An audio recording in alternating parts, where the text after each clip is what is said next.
And I told you people, some people say, Jeremiah, some people did not hear me well.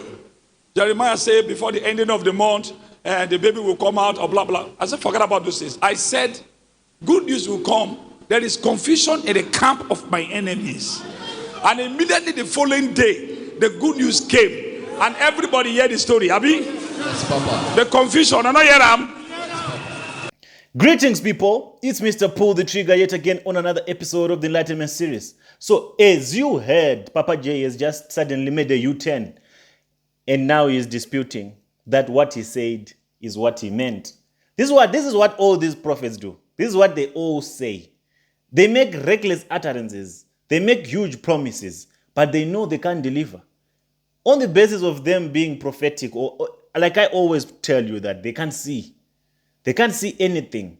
When you heard Jeremiah in the first video, when he said that within 14 days a baby is coming, if I be a prophet of God, do you see how they emphasize before they make a prophecy?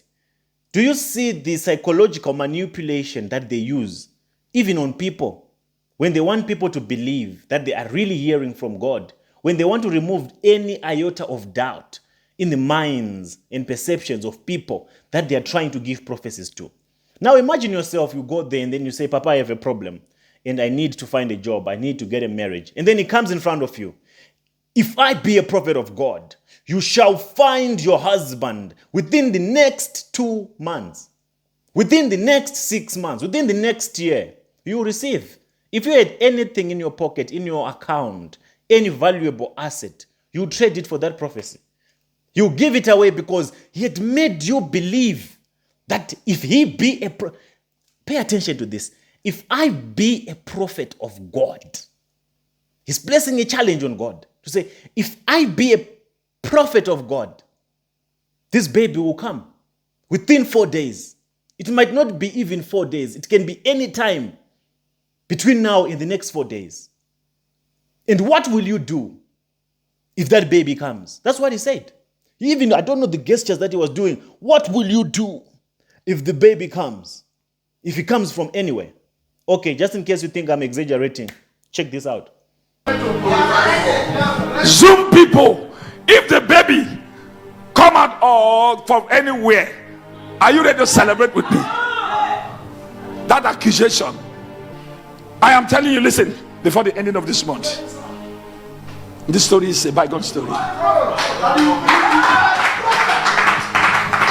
Who is the prophet? Okay, if I want to ask somebody now, if this baby comes out, what will you do? What will you do? I will rededicate myself to God. Did you listen to the confidence that he had when he made this so-called prophecy? I know this was not a prophecy at all. I was just trying to propel him in my previous posts to get him to a point to just see if he can be motivated enough or if he can have enough reason to prove that he is a prophet. But that was not a prophet.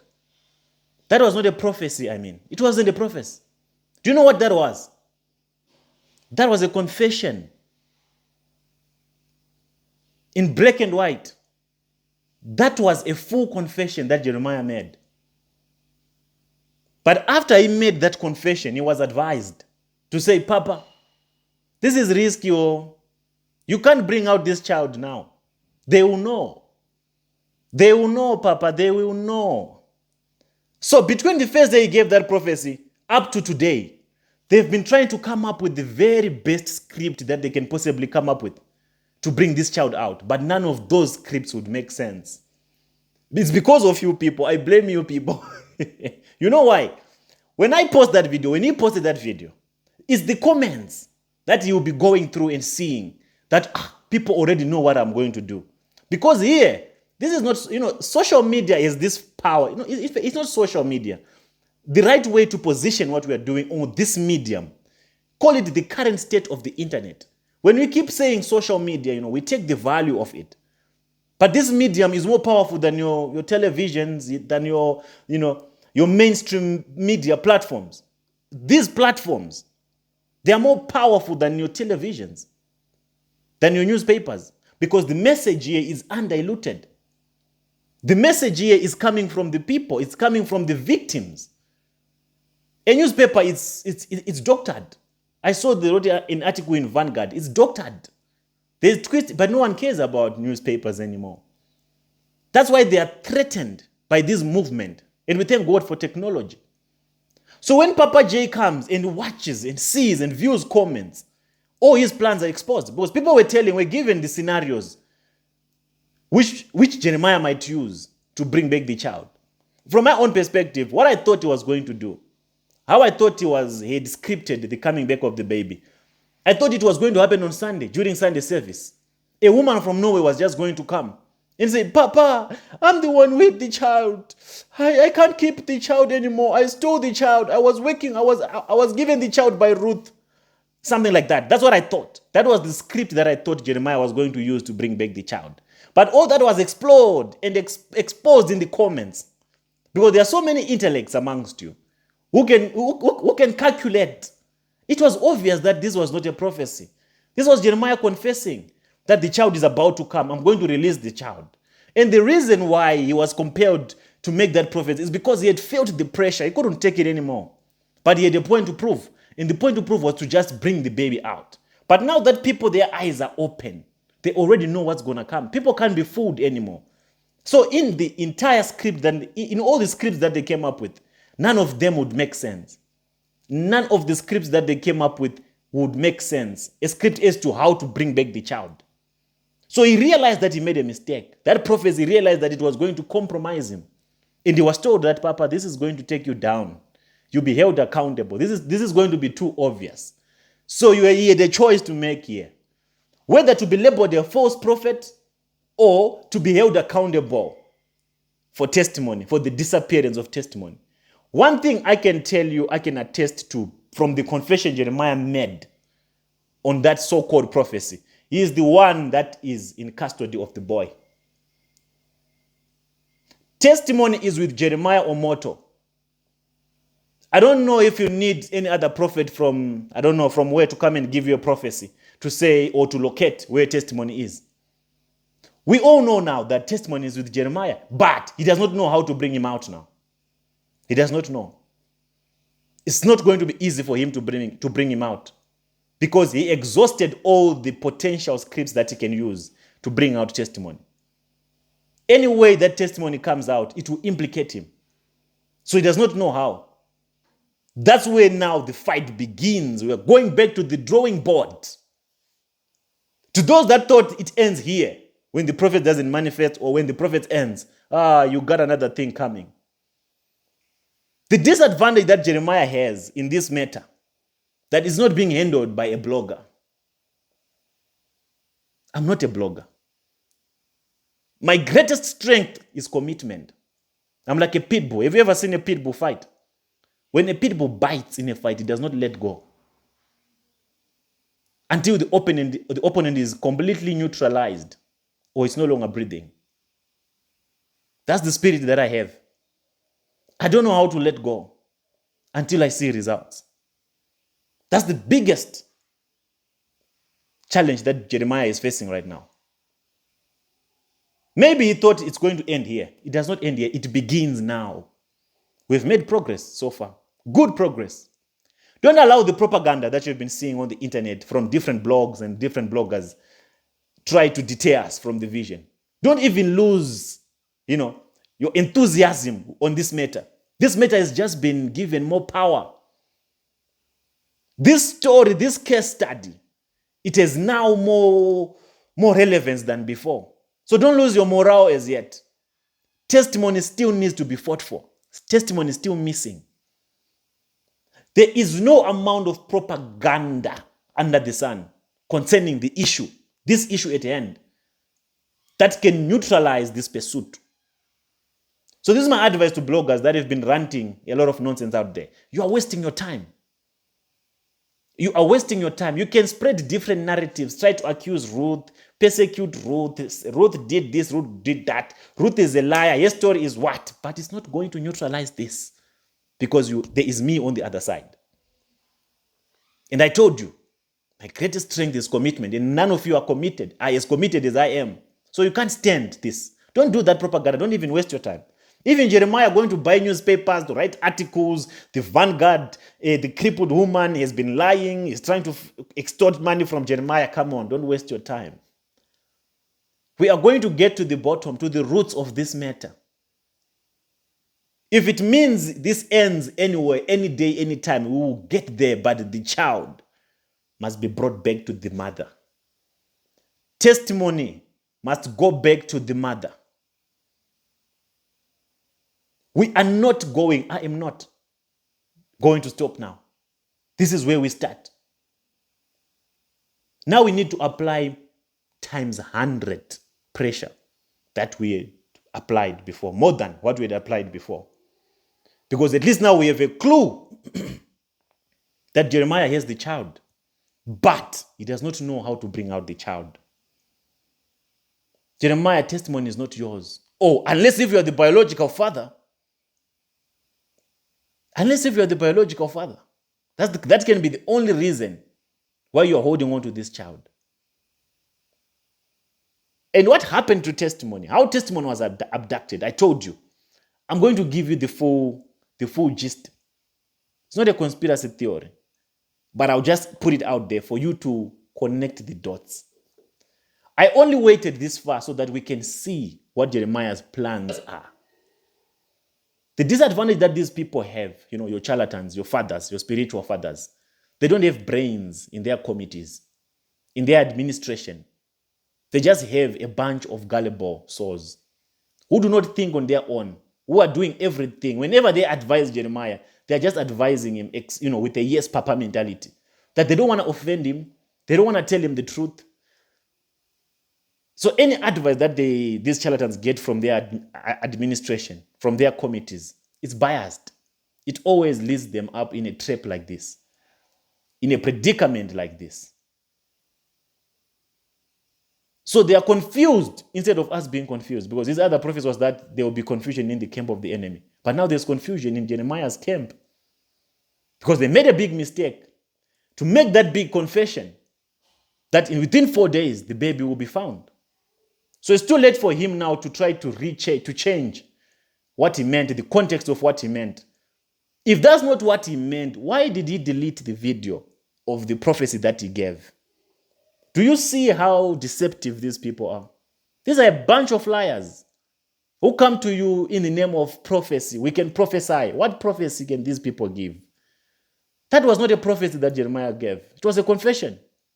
And I'm glad that it's everywhere and everyone has it. We can use that one in court to say this was a pure confession. What will you do if that baby comes? But then he realized that it's going to implicate him. He realized it and he was advised that, Papa, it's better they call you a false prophet than for them to know that you are the one who was with the child. The spirit of testimony is still fighting. And we are still going to pursue this fight until Jeremiah brings back testimony. There was no confusion here. Don't even be, your perceptions be diluted by what other people have been saying. There's no any confusion. We know what we're doing. I know what I'm doing. Bear with me. This is a fight that is worth fighting, of all fights.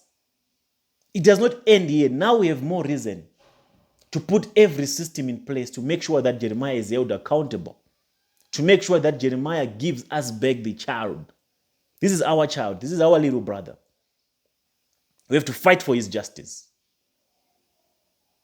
And Jeremiah has to own up and brought to book and explain to us what he did with that child or what he's doing with that child. Jeremiah's wife, he has to be brought to book as well. She knows where that child is. She knows. Why do I say she knows? I'll explain. Not now, but I'll explain. There are people that know where this child is. Jeremiah wants this child for his own benefit. He's never going to sacrifice that child. Even though there are other conspiracy theories that at that pool, that fish tank, that fish pond, whatever, the people are saying there are dead bodies there. That's what people are saying. This is a conspiracy theory which I cannot back up, but I'm just hearing it. That the fish that you see in that pond, they get fed with human flesh. That's what I'm hearing from people. The possibility of all this to be true, it's high. You can never defend these charlatans when it comes to these things of rituals and doing anything that gives them power. They can do anything. They can go an extra mile. So that fish pond has to be investigated as well. Don't just eat that fish. Don't just buy that fish. He made so many lies at one point. That fish, this fish is not for what, it's not for sale, and what, it's for this and this and this. In another interview, he contradicted himself again. He said, no, I'm a businessman. I'm selling this fish. This is where most of my money comes from. What money comes from selling that fish? So be careful, you people that goes to Jeremiah Omoto's shrine and you buy that fish. Be very careful. You don't know what you're eating. You have no idea whatsoever. You don't know. These charlatans cannot be trusted. They'll do anything. When I say anything, I mean anything. To make sure that they secure their own. If I be a prophet of God, Jeremiah, you be a prophet of God. How can you be a prophet of God? You can never be a prophet of God. You are a prophet of Baal. You were never called. You called yourself. There is no God in you. There is no any Holy Spirit in you. Whatever that you're doing it to please yourself and to advance your agenda in the kingdom of darkness. So don't be fooled, my people. Don't be fooled. Don't allow yourself to be fooled. We all knew that he was never going to bring this baby. This easy. This is too easy.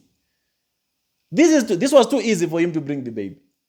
It was too easy. Now we have to apply pressure. You understand? Now it's time for us to apply real pressure. We were playing before. Since the gentleman confessed, and now we have two realities here. The guy is a false prophet. It's proven by the unfulfillment of his utterances. He's a false prophet. That is now clear that we don't have a prophet under the sun. And now we need to know where he has testimony. My fear is now, my greatest fear, he might make that child disappear. He might. Chances are high that he would never, now he can't risk this child to be known where he is. That is the biggest detriment that is at our disposal now. That's what might happen. Because definitely that child is well groomed. And they've been teaching him behind the scenes. They've been manipulating him. They've been coaching him. I'll tell you the plan that Jeremiah had for this child. What we have done now, or what I've done now, I have intercepted his long-term plan that he had with this child. Remember, this child looks like him. Remember that. I'm just giving you pointers of things that I'll be addressing in the next episode, which will make you understand where that child is and what happened to the child. Remember, the child looks exactly like him. There's resemblance there, which is even making some of you question if he's the biological father. And remember, Jeremiah does not have a son. Just remember that. Don't put it into perspective yet until I come and explain everything to you. Remember, the guy does not have a son. He doesn't. And also remember, sometime around the time that Ruth lost this child, Jeremiah's wife was pronounced to have had given birth, but she had never been pregnant. If you're in Wari, if you're in Jeremiah's shrine, you know this. There was a mini celebration that was done when Jeremiah's wife was announced to have had given birth to a baby boy. Don't connect any dots as yet. Wait for me, I'm coming. As Nigerians say when they want to make a point, I'm coming. I'm coming. I'm coming. Wait there. Hold it right there. I'm coming. I'm coming. I'm coming. And after that announcement, the story never went anywhere. It was just kept quiet. It was just kept, a secret. But the announcement was made that the woman gave birth. But she was never seen pregnant at any point in time. And she had never been pregnant that time. And that was the same time that we lost testimony. That was around the same time that testimony was pronounced to have disappeared. So what I have done here, I have intercepted Jeremiah's long-term plan with the boy. So he does not have a plan for this boy anymore. He doesn't. He does not have a plan for this boy anymore, which is now my greatest fear. It's now my biggest fear. That whilst we are fighting for him, they might be executing him. That's the truth. So now that's why we need to come and put our heads together. How do we handle this matter? How do we deal with it? So I'll leave you thinking. It's Mr. Pull the Trigger. Process this. Think about this. It's now serious now. A life is at risk. It is. It's at risk. The biggest risk ever. So how do we work this out? Please come through with ideas, with what you think. But I pray that Jeremiah comes back to his conscience and, he does not brutalize this little boy. He doesn't deserve it. I hope Jeremiah's wife can also have the motherly conscience and not allow her husband go that extra mile. Please, if Jeremiah's wife, if you're watching me right now, please be a mother for once. Be a mother for once. Pull your man back. Reason with him, please. There's no shame that will be brought to you if that child comes back. No shame at all. It's honor. That's being honorable. That's being honorable. For the sake of testimony, please don't make the wrong decisions about that boy because you will regret it for the rest of your miserable lives. Jeremiah and your wife and the few people that are involved in the disappearance, in the abduction of testimony.